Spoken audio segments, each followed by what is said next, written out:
ভোলা সমিতি ঢাকাকে শতভাগ ডিজিটাল ও স্মার্ট করতে উচ্চতর গতির একটি রাউটার উপহার দিয়েছেন শিক্ষক, সাংবাদিক, উপস্থাপক, উদ্যোক্তা ও সংগঠক মোস্তেউদ্দিন তরুণ।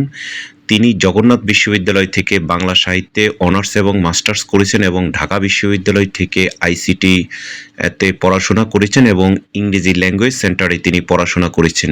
তিনি রাজধানী ঢাকার একটি স্কুল অ্যান্ড কলেজের শিক্ষকতা করেন। তিনি ভোলা সমিতি ঢাকার মতিঝিল আঞ্চলিক কমিটির দপ্তর সম্পাদক।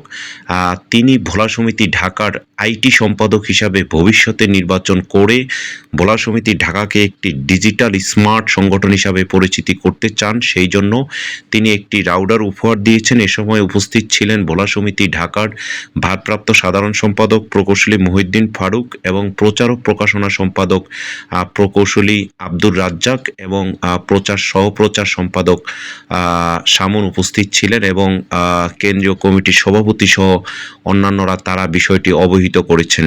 মোস্তেউদ্দিন তরুণের জন্য অসংখ্য শুভেচ্ছা ও শুভকামনা।